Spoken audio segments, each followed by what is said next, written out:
Okay, I'd like to call the meeting to order, please. The moment of silent reflection.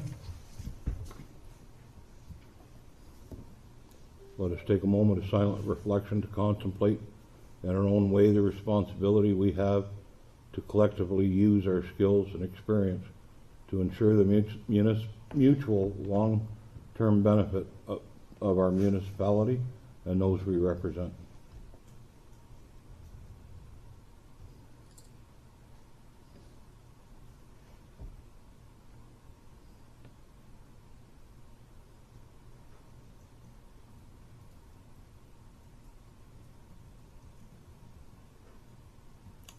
Can I have the roll call, please? Mayor Reed? Present. Councillor Chartrand? Here. Councillor McKay? Present. Councillor Rose? Present. Councillor Villeneuve? Here. I would ask Councillor McKay if she'd read the mission and vision statements, please. HCM mission. At your service, working effectively to bring together people, partnerships, and potential for a strong, connected community. HCM vision. Providing a healthy, connected, and sustainable community teeming with possibilities for our citizens now and into the future. Thank you. Disclosure of pecuniary interest, general nature thereof. Now, we were supposed to have Peter Harrington from the auditor here. He is unable to be here. We all have copies of the auditor's report. I understand that we can get a hold of Peter by phone if there are any questions on the audit.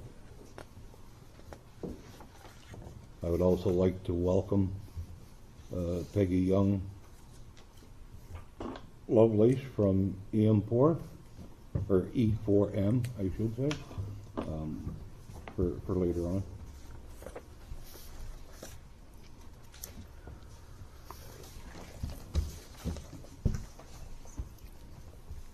Now,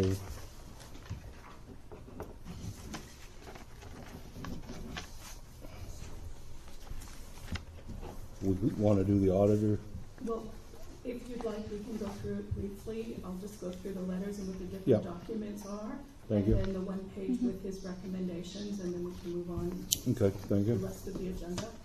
So the first document entitled or dated June 11, 2018, that is his, the management letter to council that explains what the audit process is in a municipality. It is somewhat different than if you were getting your private documents audited. They want every receipt and they pull everything out and they go through everything. What happens in these audits, it's a spot audit. So they check to make sure that any expenditures that have been made have been budgeted for, and or there's a special resolution of council to attach to it. But that doesn't mean that they've gone through every purchase. So they will look at things, that, go through the minutes. They've gone through all our minutes, all of our financial statements, and anything that's out of the ordinary there, that's sort of a trigger, and those are the things then that they'll search up. So that's a big part of how they do the audit. So this June 11th letter explains that. So it goes through, it talks about the risk-based approach. They focus on account balances and transaction flows. So again, it's not a, yes, you did every transaction correctly. It's, are you doing the bulk of your transactions as per your policy and as per provincial guidelines. They talk at the bottom of page 2 about internal controls and different things that policies, different procedures that we should put in place or a municipality should put in place to ensure that your documents are correct. And if his recommendations we'll go through later. The top of page 3 talks about accounts, balance, transaction flow, and then description of the internal controls. And this is where he talks about all disbursements are supported by a source document, all checks signed by 2 authorized people. So those are the things that they go through. They'll randomly select checks and make sure that they followed the proper, that they're signed, and he'll go through our resolutions to see who our signing authorities are and make sure that those things have been followed.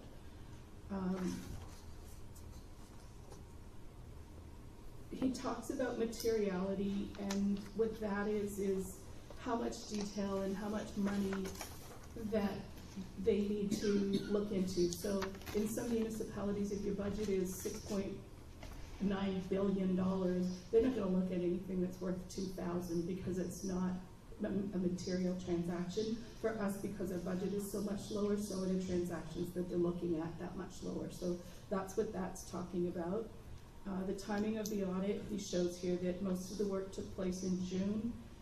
The responsibility, as we all know, Noella has been away for a bit, and we did reach out to have Peter Barrington's company help us with some of our other financial, our year-end. And if you look here, you can see that Peter actually did, it says responsible for the overall delivery of the audit, including the quality of output, signing the auditor's reports, and communicating with clerk and counsel. Hal Ward, who is a reviewing partner with the firm, he was here with Peter as well. So he reviewed the work completed by the engagement team to check that we're meeting both professional and firm standards. So again, it's not normal that the company, the auditor's auditing himself, but they put checks and balances in place so that they're satisfied that if they were ever looked into because of that, that they're fine. And reporting matters to those who are charged with governance, and again, he talks about the Canadian auditing standards and the things that need to be done. So basically, they're looking for details of any adjusted misstatements in our accounts, along with reasons why the adjustments have not been made, details of any significant deficiencies in accounting and internal control system, and details with respect to significant difficulties encountered during the audit. So that pretty much sets out what they started to do and what they plan to do. And then you have two documents. One is the financial statements of the library board. The library board's, the numbers in this document will also be in the township's final document. So if you go through, if anyone has any questions, I don't know if you've read through it, but these first few letters are typical, the first few pages are standard. This is how they completed the process and what their responsibility, and I think it's the fourth page in, it says qualified opinion. In our opinion, except for the possible effect of the matter described in the basis for qualified opinion paragraph, the financial statements present fairly in all material respects the financial position of the corporation, the United Townships Head Clara Maria Library Board, as at December 31st, and the results of its operations, change in net financial assets and cash flows for the year then ended, in accordance with Canadian public sector accounting standards. So he's confident that our documents, or these documents, based on our records, are accurate.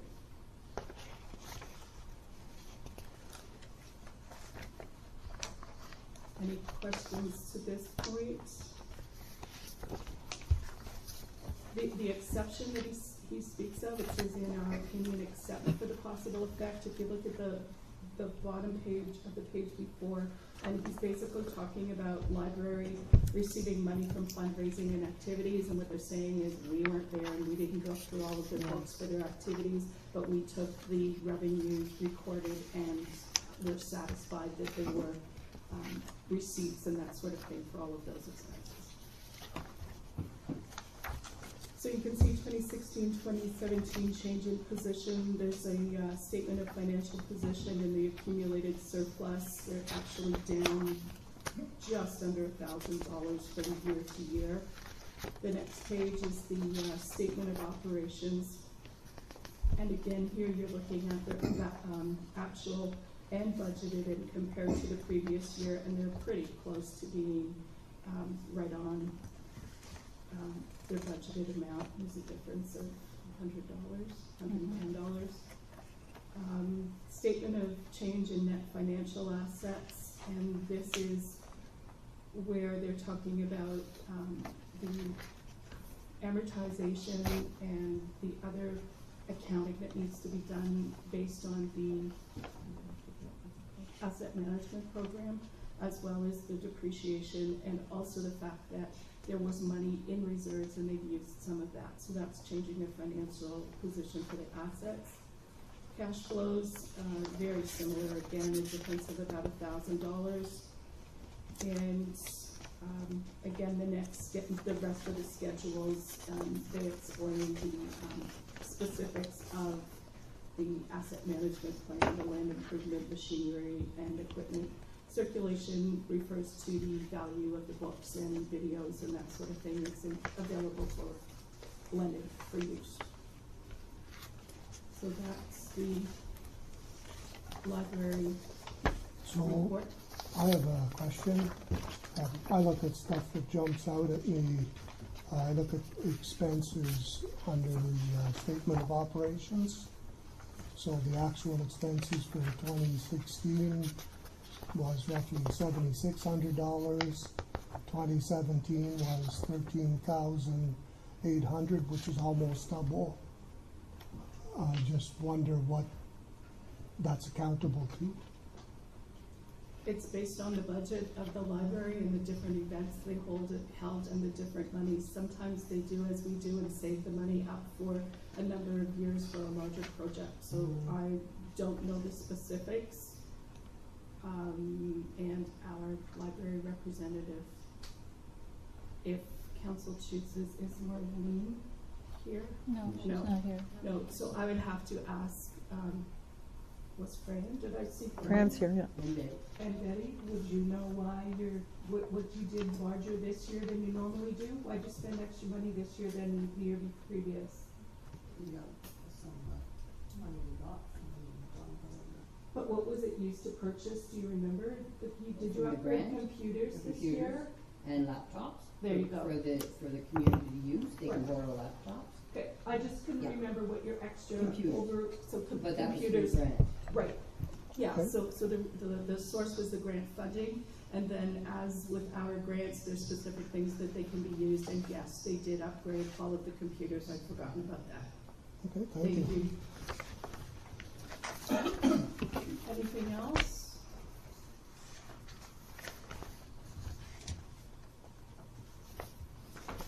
So the next document then includes those numbers because the library board is a part of the municipality as well.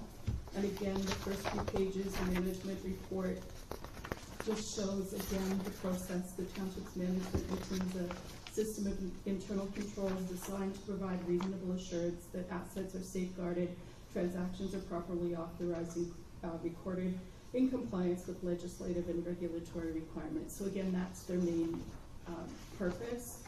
It tells the independent auditors report, the third page. Again, the opinion at the bottom, the line before it says, we believe that the audit evidence we have obtained is sufficient and appropriate to provide a basis of our audit opinion. And then the opinion says, the consolidated financial statements present fairly in all material respects the financial position of the corporation as of December 31st and the results of its operations and its cash flow for the year then ended in accordance with Canadian public sector accounting standards. So again, if you look at the next, it's the consolidated statement of financial position, the accumulated surplus. Again, it shows in 2016 the 1.6 and in 2017 1.6. So it's a difference of about $40,000, but still relatively similar. There's not a lot of differences between 2016 and 2017. And again, the expenditures are based on the budget and any specific resolutions of council passed after that time.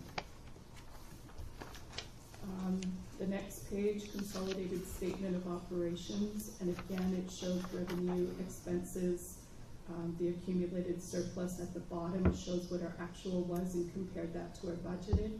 And again, the differences there are minimal. Consolidated statement of cash flows. Again, 2016 to 2017, when it comes down to the bottom line, the decrease in cash at the beginning of the year, cash at end of year, again, we're all within, I don't know, $100,000 of each other, of 2016 to 2017, so no significant differences. And again, the next schedule ends I'm not going to go into all of this because it does get down to the nitty-gritty for the accounting, but we can have a session on the asset management plan in the future, but that's what this is the depreciation of the municipal assets. So land improvements, buildings, machinery, equipment, vehicles, linear assets are our roads. Other than the rest are just the notes to the financial statements.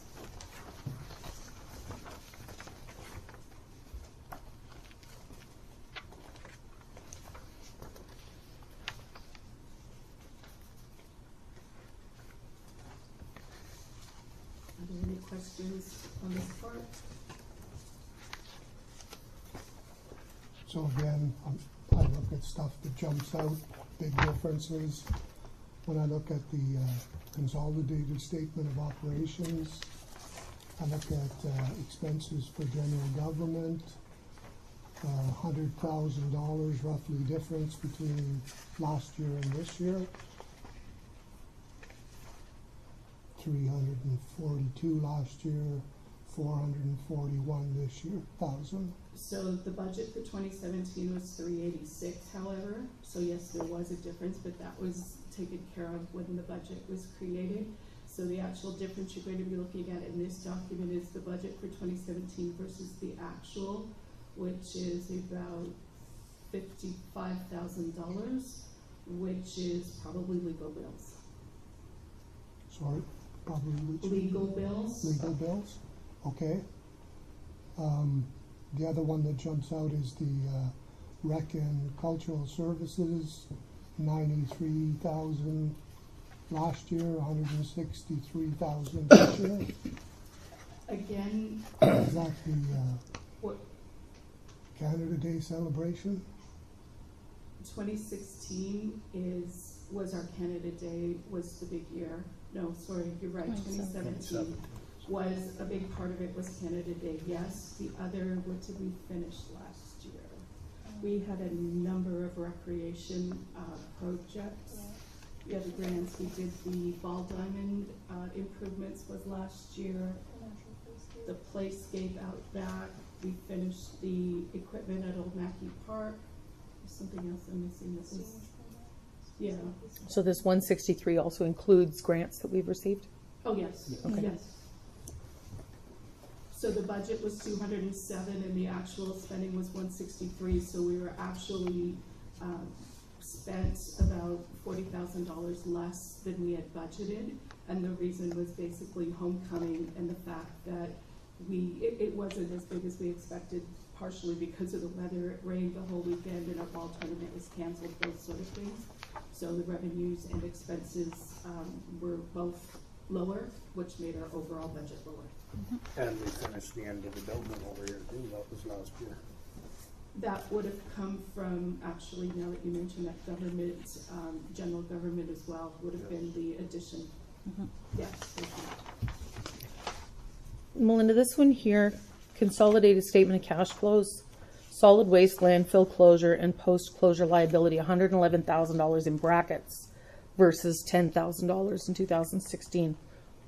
So what this number is solid waste landfill closure and post-closure liability.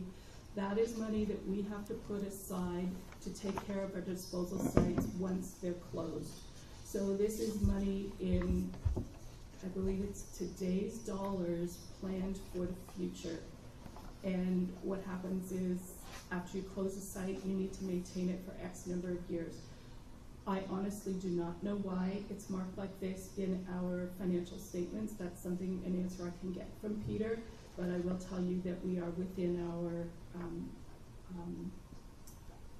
the ministry actually imposes on us. They tell us what your range should be based on the number of landfills you have in your size, and we're in the proper category. I can't explain that. I don't know why one is that way. But even if you look at the Duracare site, which has been closed for a while, we've still got to put in hold about $68,000 Yes. for yeah, you know what I mean. Yep. The, Remediation. for fixing it up, and Yep. And you see them Chance up of there any once in leaching? a while taking water samples and Yeah. stuff. That's what they're doing. That's Okay. what we're paying for is the, So I'm thinking now that in hindsight, I'm looking at this document again, and I think what happened in 2016, we put $10,000 into reserve, and last year, 2017, we took 111 out of there, because we took money out of there for the expansion of the Bizzett Creek site. That was part of it, and it was another purpose. The purchase. No, it was the changes to the stop loss. So it's both things, it's closure and post-closure liability. So council borrowed money from there, and that's what the 111 was. So we took some of that money. Now, some of that went back. If you, I'm not sure, Councilor Rose, that you were on council, but at the budget meeting, we talked about putting some money back from reserves that we took out that we didn't use. Some of it would be that. Okay, thank you.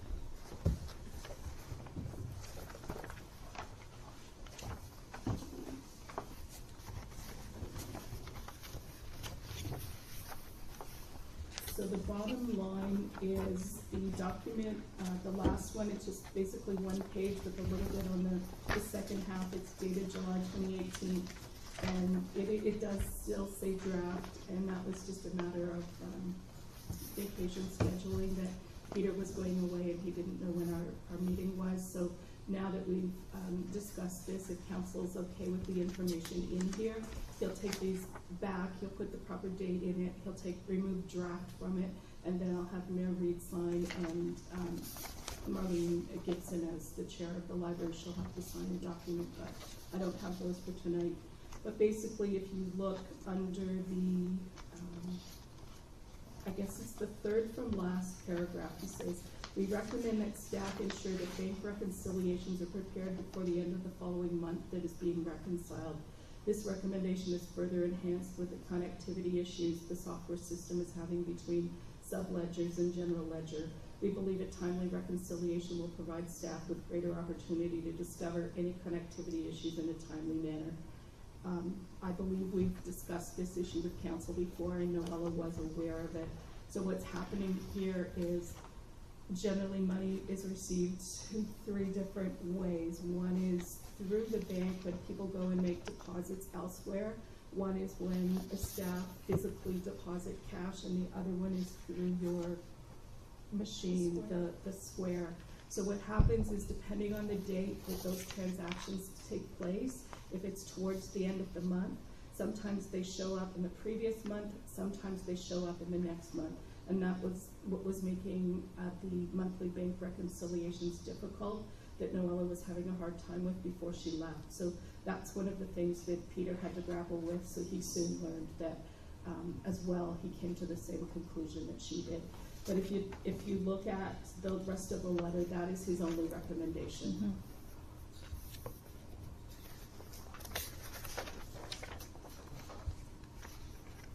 That's it?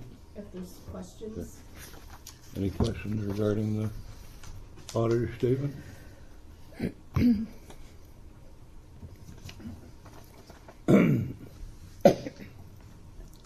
I think we'll just move forward to adoption of the audited financial statements. Resolution number 240718-002, moved by Councillor Rose, seconded by Councillor McKay. Adoption of the audited financial statements. Whereas the council has received and reviewed the audited financial statements for the 2017 financial year and has had the opportunity to ask clarifying questions of the municipal auditor at this meeting. Unfortunately, he wasn't here. Any serious questions could have been addressed by phone. Therefore, be it resolved that the Council of the United Townships of Head, Clara Maria does hereby accept these documents as an accurate reporting of the 2017 municipal finances, and further directs the staff to implement Mr. Harrington's recommendations as soon as possible. Questions? All in favor? yes. Yes. Yeah. Carried.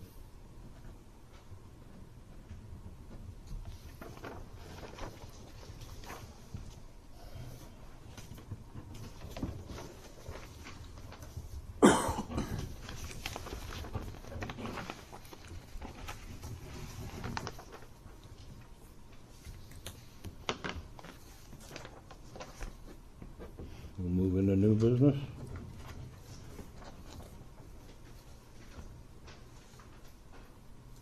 Or Number back seven, up to the yeah. unfinished business? Recommendations for legal counsel.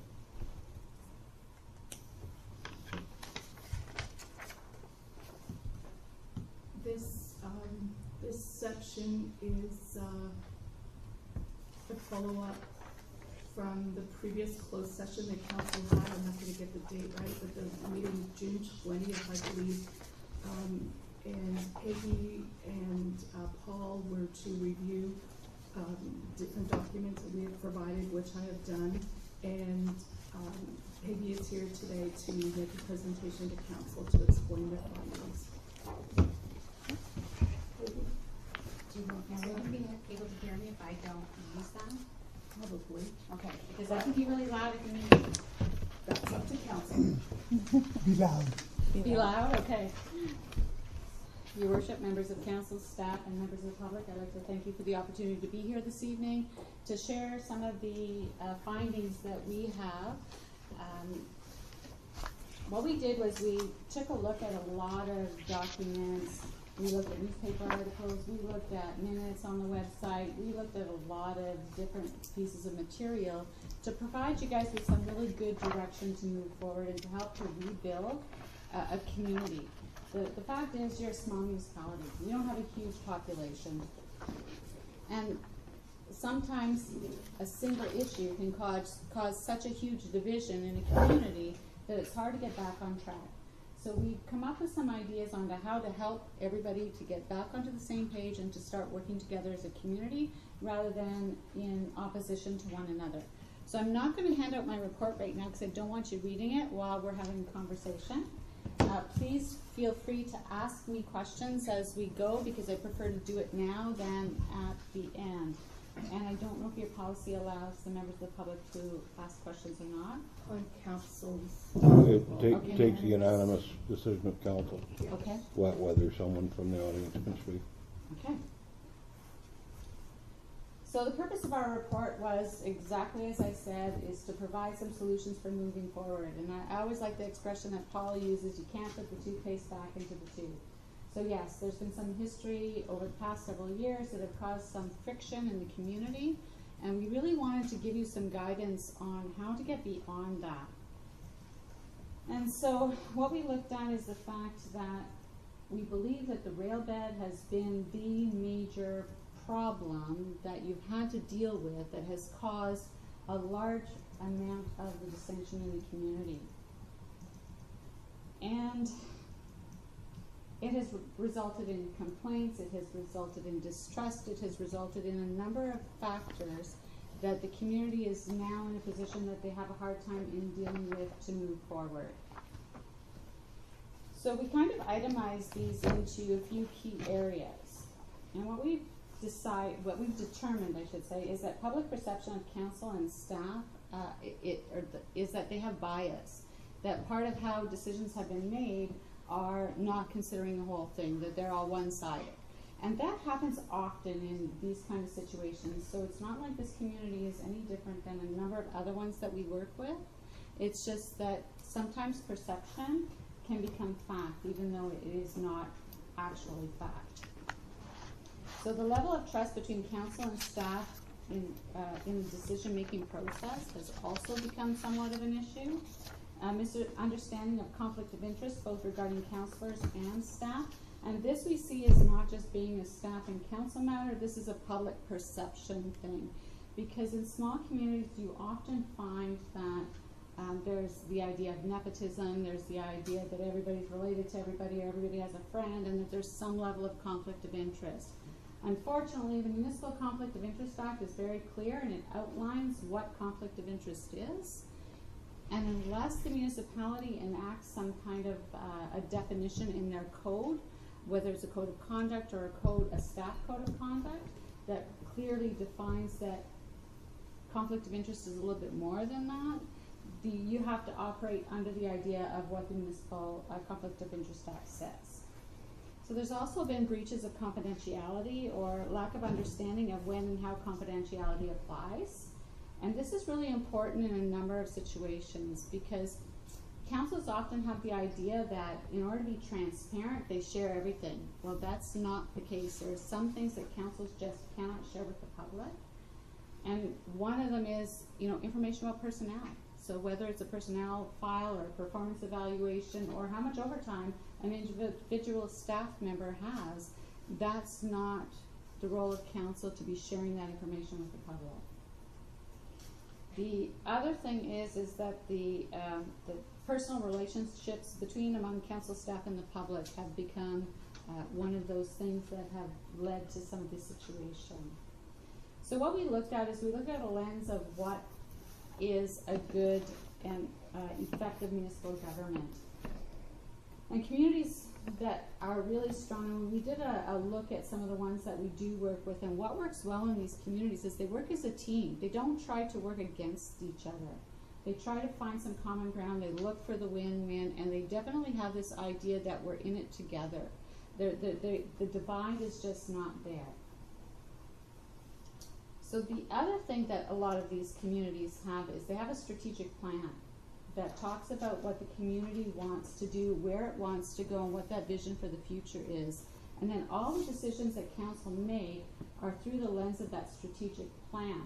And so sometimes, yes, council has to make a decision that says no to something, but it is in the community's best interest because it was in the strategic plan the community agreed to.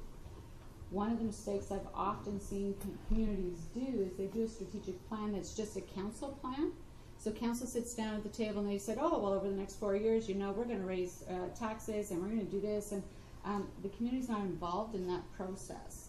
And it causes a rift between the taxpayers and council because it's their community too. And yes, you've been elected to make decisions on behalf of the community, but sometimes council members also forget that they need to continually ask the question of the community members and what is it that they want.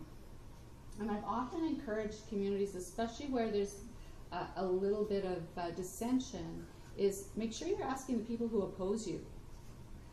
The people who come to the community meetings are typically the ones who are the most vocal.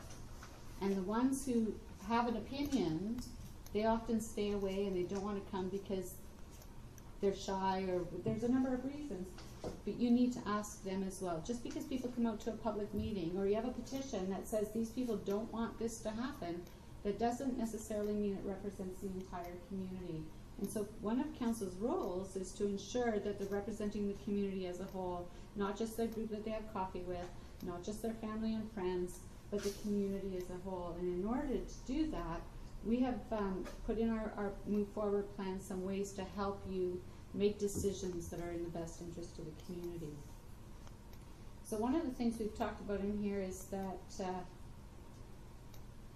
council has a responsibility to act within its statutory role. Council doesn't get to make decisions just because they feel like making decisions. Most of the time, everything they do is governed by some piece of legislation. So they also have to consider the needs and the wants of the public and balance that with their legislative requirements. And specifically, we're talking about the Planning Act, we're talking about the Municipal Act.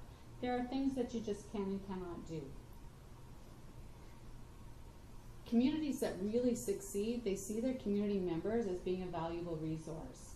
And they often do public consultation. It might not be formal consultation. It might be you send out a survey in your tax bills. It might be you have kitchen table discussions. You guys are small enough that you can use some of these tools to actually get some really good, valuable information from your community. And it's really important that you engage them. I can't remember which city it is in the GTA now that has a community engagement strategy, and nothing gets done and no decision is made by council unless the community is engaged. And they have a policy on what the level is that says, okay, so this automatically triggers community engagement. So if we're making a decision that's going to impact 3 people, whether or not we're going to change a culvert on the road, or we're going to make a decision in a community as to where we're going to place or allow this to develop, there's different triggers in their protocol that says, okay, so now we have to engage community, and here's the steps on how we're going to actually engage the community. And I think it's a really good model. Like, even though small communities tend to think they know everybody and know everything. They don't. I'm here to tell you that they don't. Because we as people tend to be very habitual, and we're used to having coffee with the same 5 people, we're used to having the same discussions with our family. We don't tend to often step outside of that zone to talk to the other people to see what it is that they're doing. And in small communities where you have a large residential base and you have a very small commercial base, the commercial sector is often left to the side and they don't get a fair voice when it comes to community decisions. And that's a really unfortunate thing, because going forward, the commercial sector is the one area communities can grow, and without them in a lot of cases, you don't have businesses. In the area that I live in, I don't know if anyone is familiar with St. Joe's Island, but they're losing their gas station. And I know that doesn't sound like a very big thing, but when you live, 50 or 60 kilometers to the nearest gas station, it changes how you live. It changes the way that you do business, because now you have to consider, when I'm coming home from work, I have to make sure my gas tank is full, so I can get to home and back again. And it also prevents them from shopping local, because now they have to go to someplace else to get their gas. They're going to now buy groceries. They're going to do other things that are outside the community. It's also happening in communities that are called hub communities. And those are the ones that are close to a larger center, and I'm not sure that you have a larger center here that I would qualify as one of those, but where people would primarily work. And so they drive to work, they spend all their money in that community, and they come home and they live here and they use your services. But their money is not staying in this community because they don't have a grocery store, they don't have a gas station, they don't have those services to spend the money here. So it's one of those things to think about when you're making decisions, to not exclude people because they're only a small portion of your community. Again, the public has a wide array of skills that you can use in your decision-making processes. Now, I don't know how often you may use an ad hoc committee, but if there's occasionally. Yeah. So sometimes it's really good to know what skills are out there in the community. If you've got a lawyer, and if you've got accountants, if you've got people who have special engineering experience, that you can actually have them participate on your committees. It makes a huge difference, because then you don't have to spend the money to hire someone to come and give you that advice.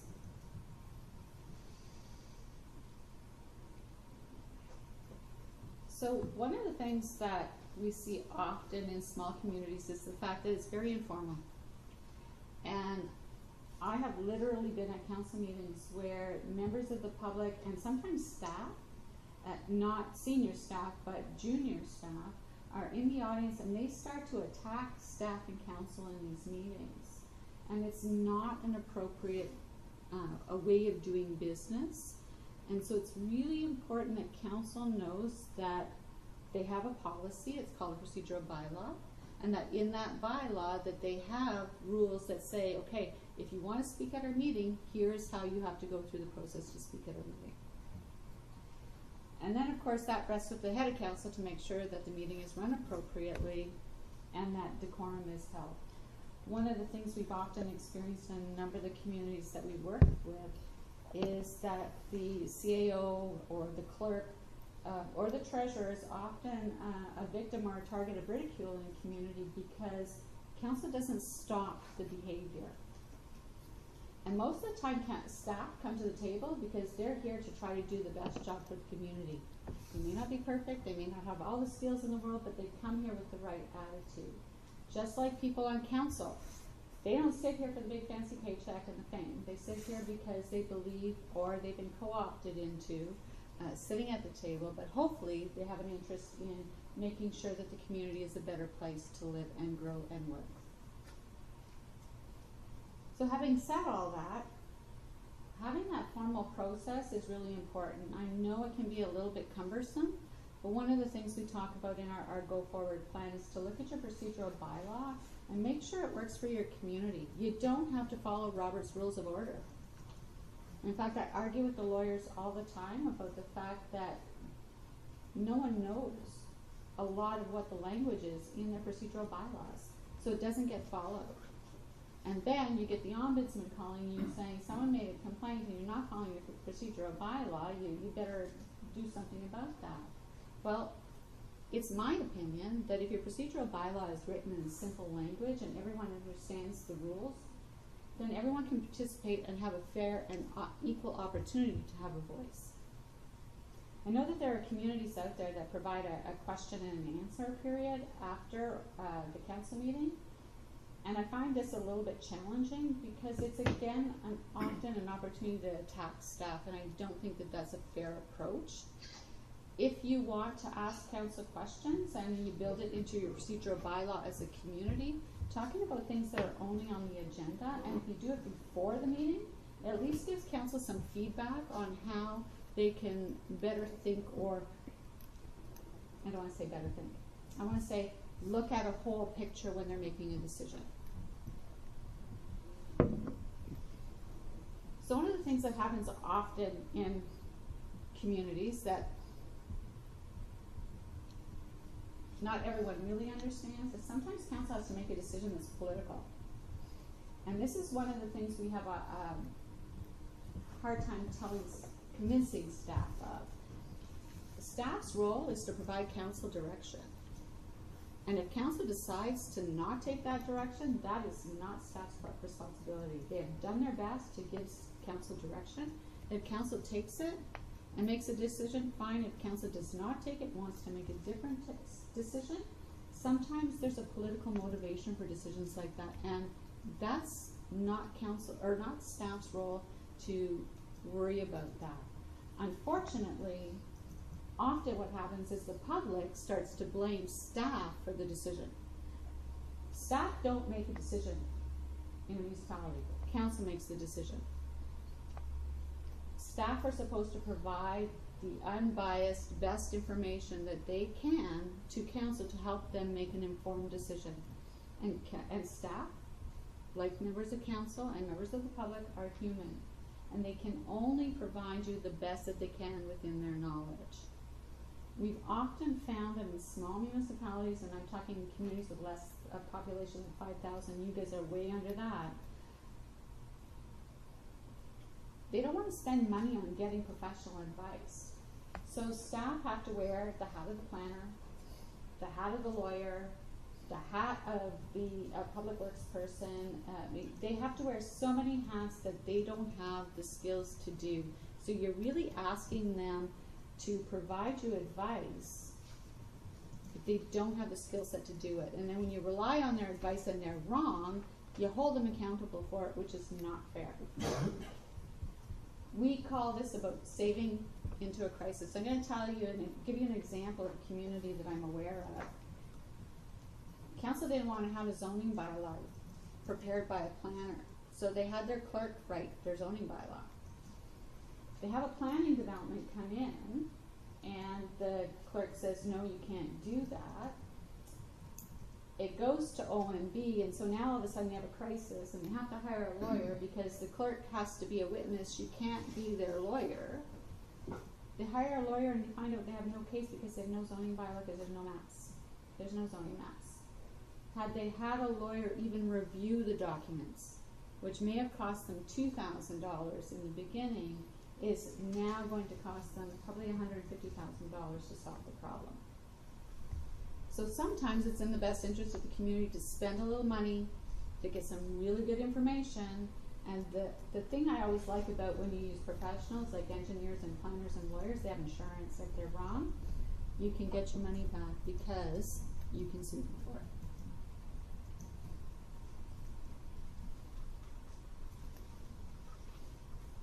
Okay, so we've come up with some, having said all that, we've come up with some ideas of where to go to move forward. So we really believe that the first thing that you have to do is to build a culture of trust. And in order to do that, we're thinking baby steps. So the first thing that you need to do is to establish and follow the rules. And by that we mean there are tools and documents that you have to have. The Municipal Act requires them. You maybe haven't looked at them. Some of them in a lot of communities are from the 70s. They need to be updated. 2001 was the last amendments to the Municipal Act. they've made a lot of changes, and now with Bill 68 amendments, there are even more changes. It's time to get some of those documents off the shelf, look at them as a community, and decide what works for us. We also believe that you need to improve decision-making processes. And this is a fundamental flaw in how, I want to say, 98% of communities do business, and I would even say the City of Toronto. There's no systematic way that decisions are made. When you come to make a decision, everybody brings their own way of doing it to the table. And I'm not saying any one of them is wrong, but how we do things is based on our personality, our experience, and we need to be able to sometimes step outside that box and make decisions in a way that we're not comfortable with. So by having a standardized process that says, we're going to first say, okay, if something comes to the table, if it doesn't fit in our strategic plan, and it's not a crisis, we're not going to deal with it. If it doesn't fit in our strategic plan and it is a crisis, well then, where's the trigger for community engagement? And if you have a tool that helps you do that, it makes decision making at council so much easier, because then you have a framework to work within. It also helps guide your staff to provide you with the right information, because staff do their best, but they don't always know what council needs to make a decision because they don't understand everybody's individual dynamics and all of that. I don't know if anyone knows about the 7 hats and Bono's creative thinking idea. So Bono has this idea that there are 7 hats, and every hat has a way you analyze a problem.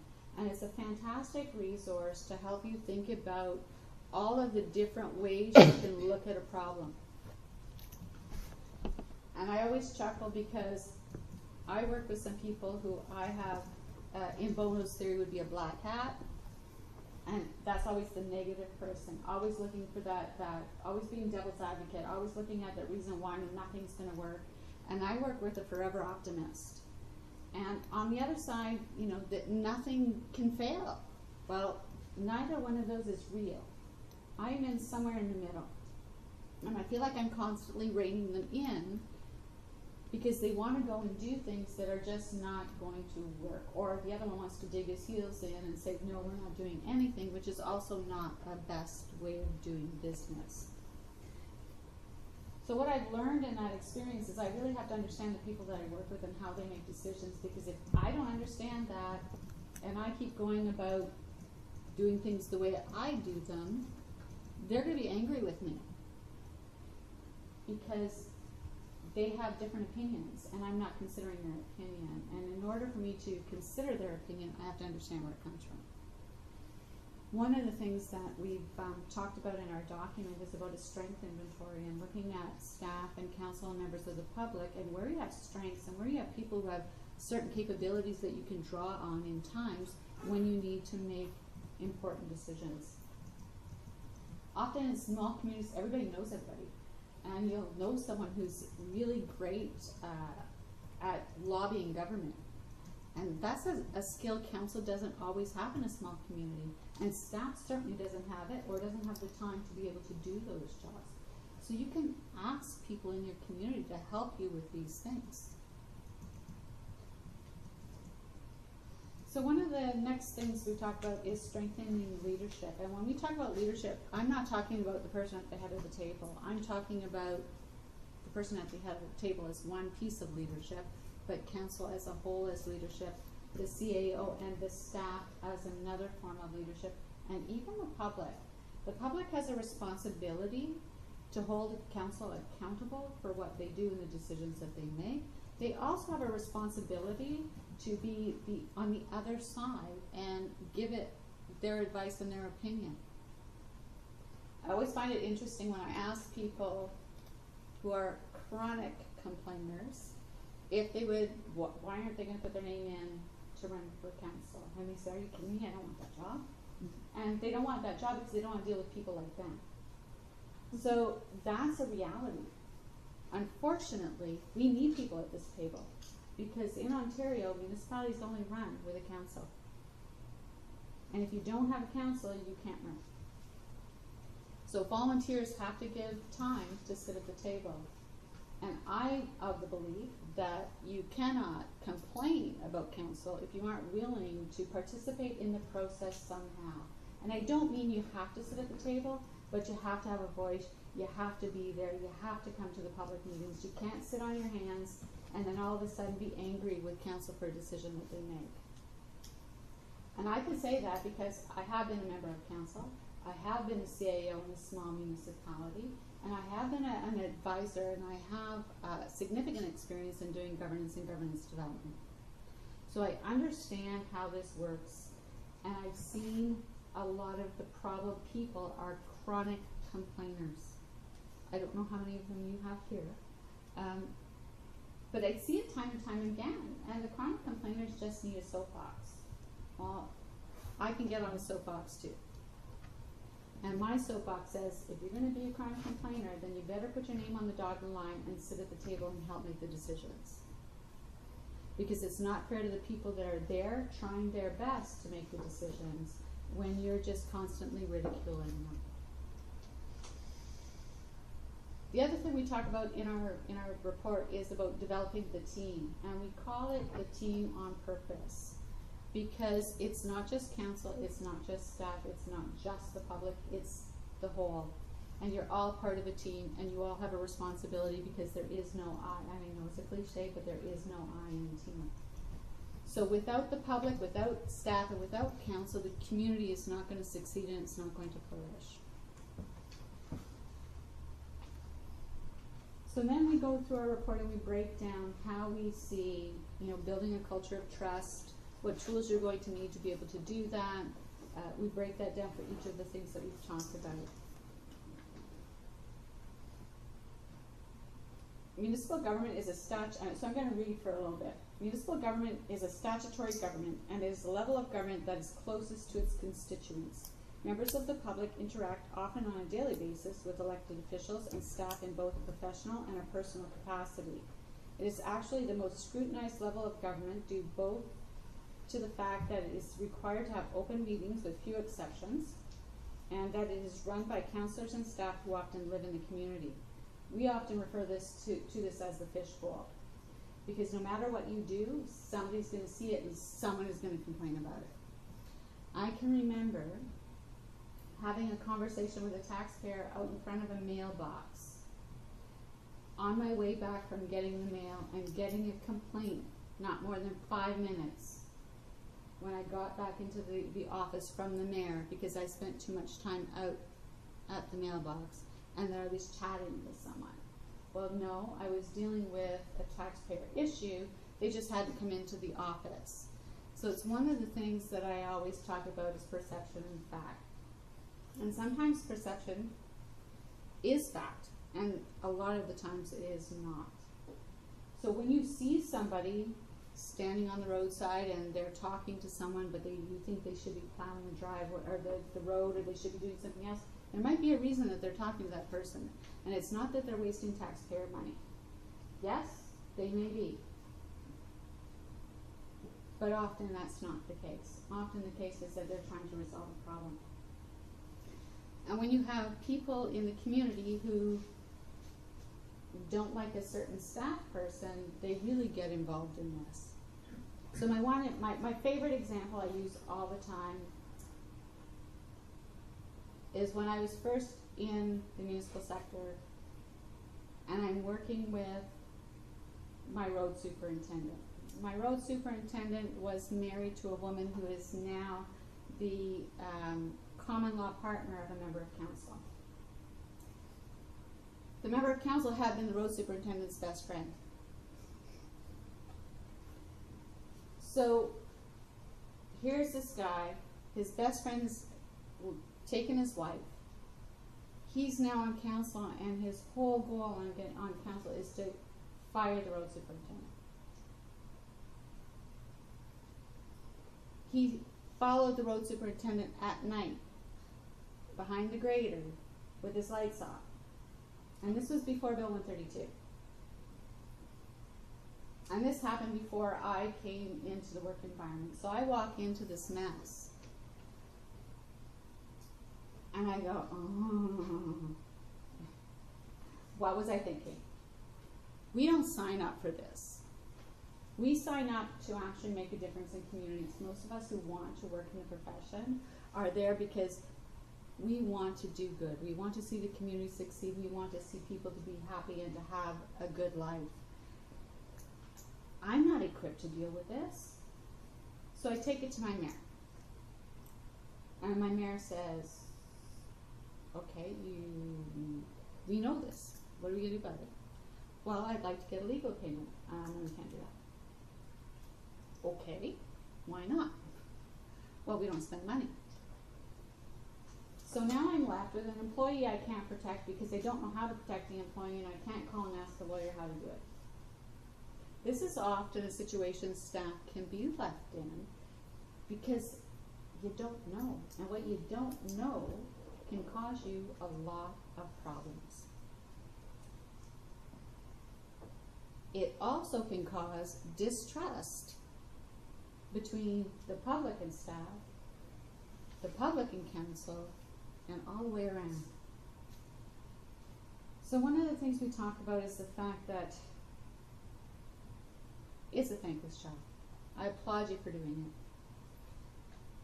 it. It takes a lot of commitment to do a really good job on council, because it's not just about coming to a meeting. It's about the hours you put in reading the material so you can sit here at the table and make an informed decision. It's not about the fact that you're here for the fame or the big paycheck, because I'm pretty sure that you're not making hundreds of thousands of dollars sitting at this table. If you actually did the cost analysis on the amount of money that you make, it's peanuts.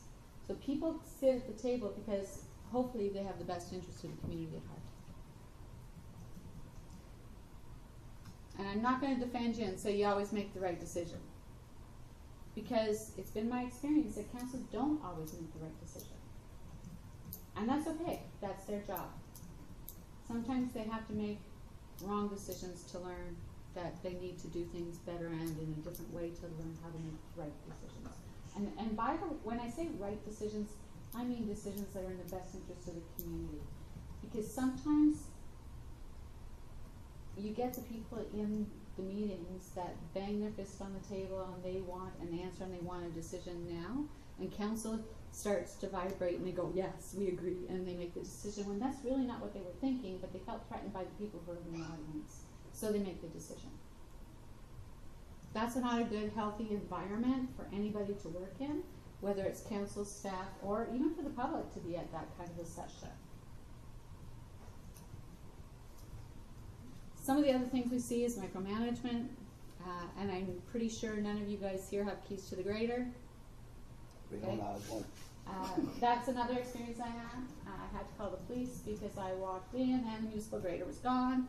And the same member of council who had tried to wanted to fire the road super had taken the grader to grade the roads because he wasn't satisfied with the job that the road super did. I happened to be away on training. When I came back, the grader's gone. So as staff, you have an obligation to protect the interests of the taxpayers, and that's to ensure that the equipment is safe, operating, and preferably in its location. It is not council's job to drive the grader. Council's job is to set policy and determine service levels. It's not about running the show or, I was actually horrified. And so you guys are small. I went into a community that had a population of about 7,200, and the mayor was in the CAO's chair. They had fired their CAO, and he was running the show. Well, if you want to run the show, apply for a job. It's not a place for you to sit at the council table and sit in the CAO's chair. It's totally inappropriate. And I know you guys don't do this kind of stuff here. I just want to warn you. One of the things that's really important to understand is that decisions that council makes affects the perception that the community has of council. So the clearer you are in your decision-making process, the more community members can understand what and how those decisions came about.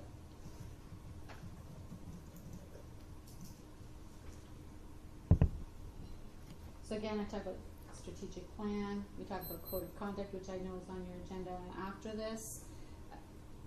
And just to give a little bit of a background on the code of conduct, this is something that was developed by a number of municipalities. So it's not like Melinda wrote the code of conduct. She had attended a training session where Wishart Municipal Law Group and E4M actually had a draft, and we did 3 different locations, and we worked with a number of municipalities. I think we had 48 in total. And we all looked at the document, and we all developed best practices. And so then everyone goes back and puts that before their councils, and then council has an opportunity to make changes, but at least it's vetted by a lawyer. And it's their insurance that pays if there's a problem. So we've tried to really develop a substantially good policy so that communities have a good guiding tool when March 1st, 2019 comes into place, and you're going to have integrity commissioner complaints on conflict of interest, which I think is going to be a really huge thing in a lot of, hopefully much larger communities and not yours. The other thing we talked about is workplace violence and harassment. Actually, I'm going to go back. Staff code of conduct. One of the things we noted about the staff code of conduct that you might want to consider, and it's in our action plan, is there's no definition of conflict of interest. Staff are not covered under the Municipal Conflict of Interest Act that only applies to council. So if council wants staff to understand what conflict of interest is, they need to define it in the staff code. Workplace violence and harassment policy. Did you guys get that copy from Wishart yet? I don't think so. Okay, No. so You guys were talking about it at the meeting, but no. I Okay. didn't. Okay, so one of the things that we also did, similar to code of conduct, with the workplace violence and harassment policy that was required under Bill 132 amendments to the Occupational Health and Safety Act, is we brought a group of municipalities together and we developed a policy that makes sense for small municipalities. And it clearly explains what harassment is and what harassment is not. One of the key things that I have experienced as a workplace harassment investigator is often it's the bully that puts in the workplace harassment complaint. And I was kind of shocked by that. And then I started to realize that what happens in a lot of cases, that when the bully puts in the complaint, it's because they're afraid of losing their job. So sometimes the tool, while really valuable, gets misused. And I know that's really unfortunate because it really belittles victims. And there are people who have been true subjects of harassment. One of the investigations I did involved a female working in an all-male environment, and she was a real subject of, or real victim of harassment. And unfortunately, you know, when I look at the numbers that I do, and only 4 or 5% are true victims, it really doesn't make you feel comfortable about the policy. So we've done some revisions, and the copy that you guys would like to consider has those revisions in them. The other thing we want you to consider looking at is your procedural bylaw. Again, I argue with the lawyers all the time that it should be in English and not legalese. It doesn't matter whether it talks about notice of motions and all of that kind of thing. What you need to know is how to get your idea to the table. What you need to know as a member of public is how to get to speak to council. And whether that's in writing, whether that's at a meeting, and what a public meeting looks like, and what the decorum for the meeting is, what the expected decorum of the meeting is. It's not rocket science. It doesn't have to be a really complicated document. And we are planning on doing this in November, right after the election, and our hope is that staff along with council will come to the workshops, and they will help build a really good tool that can be used in a number of municipalities again, with the idea is that it's also training on about why it's there. There are certain things that have to be in your procedural bylaw because it's covered under the legislation. Accountability and transparency is also another bylaw that's required by the Municipal Act. It's been our experience that this bylaw is often adopted by communities because they have to do it, and they've taken it from some other municipality, changed the name, and put it before council, and council accepts it, and it goes over here. Well, we want you to revisit it, we want you to look at it, and we want you to have a dialogue with the public on what that means, on how they need to have information, because communities can think they're being transparent when they're not. As an example, one of the communities I work with, their notice bylaw says you can post it on the bulletin board. Well, what good does that do you when you have a largely rural community and they may come into the municipal office twice a year to pay taxes? It's not a really effective way of letting community know about what's going on. One of the other things that we see is really important going forward is education, whether it's through documents or public information sessions, whatever it is that's going to work for your community. We think it's important that the public, staff, and council all are on the same page, and in order to do that, they have to have the same information. I spoke a lot about the decision-making process and about ways to develop a standardized way of making decisions, which will also help staff to provide you with the right information. So I'm not going to spend a lot of time talking. You can read about that after. We will make a copy available to you in an electronic form, Melinda, that you can actually put on your website. So we also, one of the things I want to talk about in here about the decision-making process and the community engagement strategy, I think it's really important to actually ask the members of the community how they want to be engaged. Young people today, it's all about social media. And I am not a Facebook person, so I don't follow that stuff. But this is the way they find out a lot of information. If you notice when you're seeing how other municipalities market themselves, you'll see they Twitter, they have Facebook, they put all of this at the bottom of their emails. This is how they're out there getting the message out to their community. One of the things we also believe is that your staff reports need to be consistent and the format needs to be consistent. Now I know that part of it is already there. We're suggesting that it be revised to include the new decision-making model so that there's other checklists that are in there.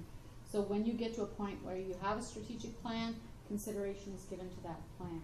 That consideration is given to any bylaw, policy, or whatever else is in place in the municipality, and that's automatically put into each of the reports. So talking about strengthening leadership, one of the things I want to touch on tonight is about political acuity. One of the things we find in small municipalities a lot is there isn't a whole lot of political acuity. And what I mean by that is you live in your little world and you don't look at the big picture often. And so sometimes in order to get things done, you need to understand how everything else works outside your community, whether that's at the county level, whether that's at the provincial level. Understanding how to get your message across to those people is important. And staff, it's not their role to be the lobbyists. That's a council role. And so council needs to understand who they talk to, have a good relationship with their members of parliament, whether it's provincial or federal, and be able to try to move some of their agenda forward. It's also important that council and staff and the public understand the municipal process and how you get your idea to the council table or how you get involved in helping council resolve an issue. Those are important things, and it's something council needs to do a better job in most communities in articulating to the public. And that's through your policies and procedures. And it's also in putting out there your org chart so that people know who to go to for what purpose. A lot of times communities have standing committees, and because they don't have a lot of people and they don't use them, they're there, but they don't get rid of them. You know, be really clear on how you're going to do business and work with your community on doing that stuff.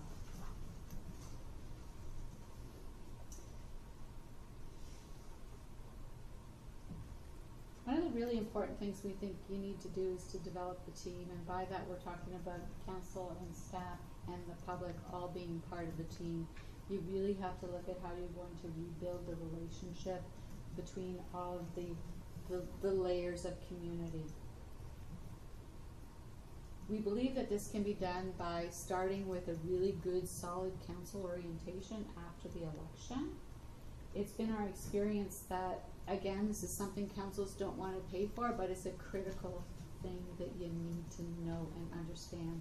And staff do their best, but sometimes it's better to have a neutral third party come in and do that, or to participate with other communities. In fact, I've been involved with groups where we've organized 7 or 8 communities come to the table, and all of their councils come, and there's a staff component and a council component. And the value in that is you get to actually ask questions of other council members, especially if you're a new council person, on how things should be done.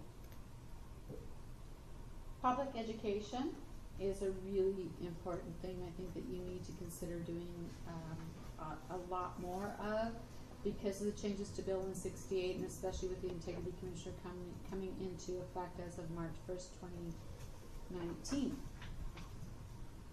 And now I've been very long-winded. Does anybody have any questions to this point? So there's only a couple of other things that I think needs to be added to your list. One is a complaint process policy. A lot of communities don't have this. They have an informal complaint, or informal way that they handle complaints. I think you need to have a formal process that says, if it's this kind of complaint, this is how it gets handled. If it's this kind of complaint, this is how it's going to get handled. And that's going to be really important. And I know, Melinda, with the Integrity Commissioner protocols, it speaks to some of it. But it's nice if it's in like a chart that says, this is how you proceed if you're a member of the public, if you're a member of council, or if you're a member of staff, on how you make a complaint. And communications and a media policy. We often see in small communities that you don't have a professional PR person. And the media is famous for going to staff members and asking questions, and staff unknowingly answer them when they are not the appropriate person to be speaking to the media. Staff should never be speaking to the media. It should always come from the head of council or the designate. We've seen it where the head of council is often away, Monday to Friday working. So the deputy or some other member of council has been designated as the communications person to be able to provide that information and advice to the media. In our action plan, we've taken all the tools and said, okay, we think you need to review this. This is why. This is the date you should be looking at doing it. And it's all in the back of the document. I'm not going over that tonight. You guys can take a look, and if you have any questions, you can certainly email us.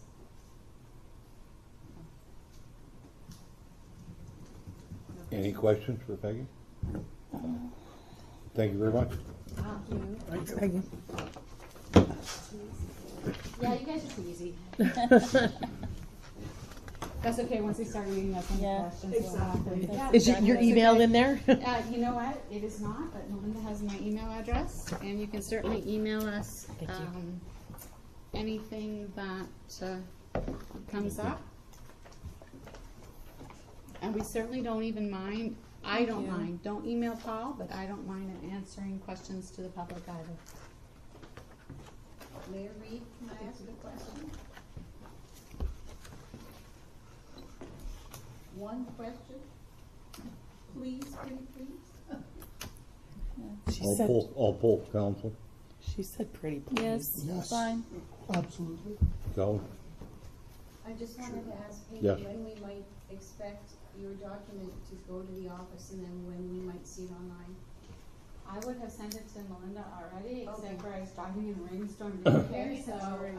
I'm hoping, I'll bring it to her tomorrow morning, and I don't know how long it will take, but I don't expect it to take too long for the deadline.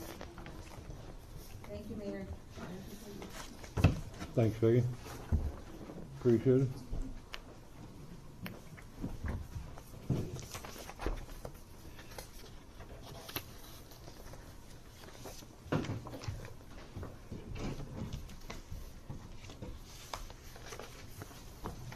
Now, do you want to go over your clerk's report before we go any further? That report was actually, it's just a follow-up. This was for the meeting after For the session information I only? attended, Okay. so I wasn't going to go through it except to say that, again, these were documents and a process that council had already approved, sent me to the training, brought the documents back, and Yeah. that's simply it. It's the Bill 68 policies that Peggy was talking about, and this is the final version that Sharps and Ephraim forwarded for council to adopt if they so choose. Okay, thank you. Okay, moving forward. Resolution 2407-18-001, moved by Councillor McKay, seconded by Councillor Rose. Legal counsel report and recommendations.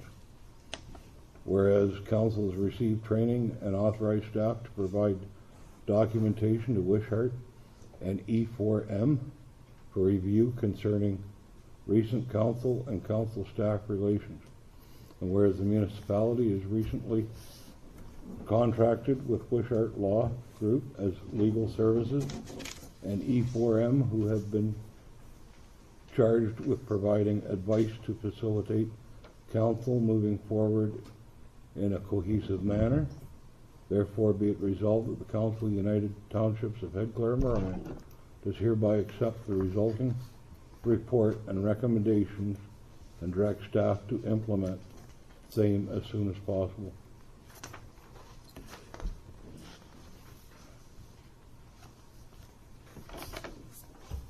Any comment, any question? Mary, I just have a comment. This resolution was created anticipating that council would have received this full document before the meeting. I'd like so to we read it. wanted just for it to. That's subsequent. what I was gonna ask. Yeah. Okay. So we will defer that. So, but it's still on the floor, so we have to defeat it. You could just defer. We'll Vote to just defer it, okay.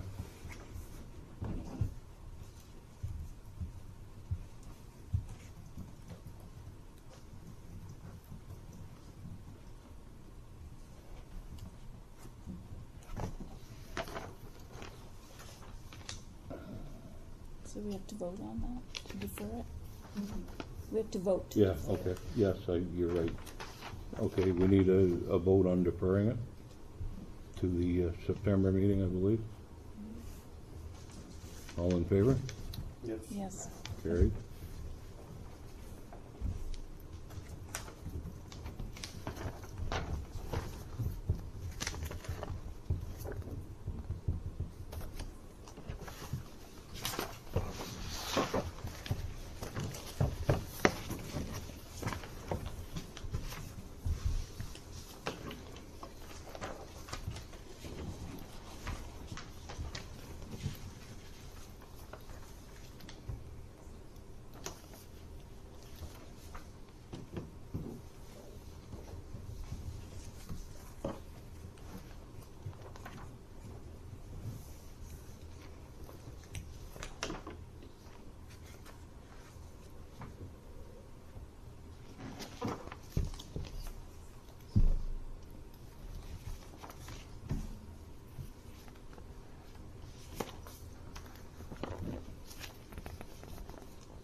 Resolution 2407-18-003, moved by Councillor McKay, seconded by Councillor Rose. Bill 68 policies. Whereas council has approved staff training through Wishart Law Group and expertise from municipalities, which has resulted in the attached law firm verified policies as required under Bill 68. And whereas policies have been prepared which meet municipal council purposes prior to and after March 1st, 2019, when the last sections of the bill will come into effect. Therefore be it resolved that the Council of United Townships of Head, Clara Maria does hereby adopt the following policies as presented. Code of Conduct, Council Staff Relations Policy, Integrity Commissioner Inquiry Protocol, Integrity Commissioner Inquiry Protocol post March 1st, 2019. Everybody's had a chance to look over your documents? Any discussion? Yes? So, a couple of these need some formatting. The numbers aren't, don't reference the right portions. This is the Integrity Commissioner Inquiry Protocol. All of the numbers are basically one step forward when it talks about see section 5 or 6 above, but we're only in section 5. It should be 4, 3, or 4. Everything is, I think it was cut and pasted from this one to this one, and those numbers weren't changed. It also talks about a where is it? One of them talks about a requester. That doesn't exist in the document, but it does in the post March 1 first. So that should probably be corrected as well. I like these documents, but I think personally this sort of changes the game a little bit between now and the election. We start talking about conflicts of interest, both real and perceived. We had real and apparent. We took the apparent out back in February, and now we're putting it back in again. I think these documents are probably best dealt with by a new council. And I don't think there's any rush to have them done before December. That's my opinion. Any other questions or concerns? I'm not understanding what you're formatting. He's saying we'll leave it till the new Yeah, I council in understand that. I'm December. just not understanding the form. what Okay, he's so look talking at about. There's a couple of the numbers that are back Look up. at Integrity Commissioner Inquiry Protocol. Yeah. Look at section 4.2. A request for inquiry under section 5.1, but we actually haven't got there yet. That should be 3.1. Pardon? The The Integrity Commission Inquiry. inquiry. This one. The before? Yeah. The before, yes. So those are formatting changes and they'll get taken care of. That's really not a discussion with council. Okay. But thank you for bringing that forward. Yeah. I don't think we should table them. I think it's something we need in place. Yes, agree. This has been half of, a large portion of our issue is not having something in place. That And people, guidelines. yeah, and people just perceiving things at their own discretion. And as for the requester and the other part, that's for the post March 1st, which anybody can request. Unless you found it in another spot that I didn't see it in, but Anything else? I know it's in the post March 1st one, but that's, anybody can come up with a complaint or integrity. Anything else, Dad? No. Then we'll call a vote, please. All in favor? Yes. Recorded vote, please.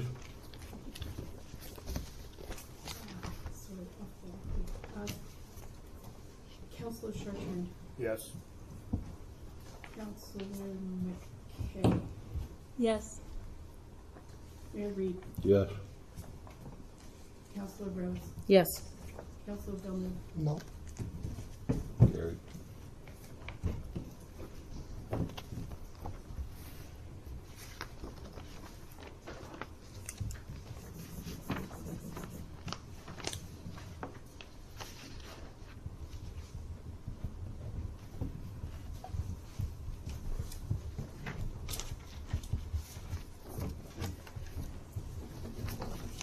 Resolution number 2407-18-004, moved by Councillor McKay, seconded by Councillor Rose.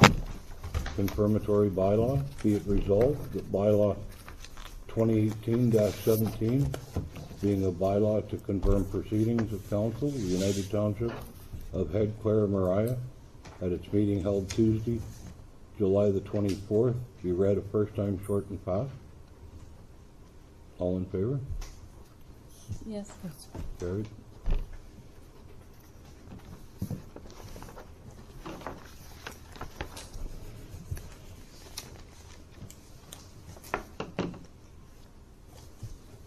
Resolution 2407-18-005, moved by Councillor Rose, seconded by Councillor McKay.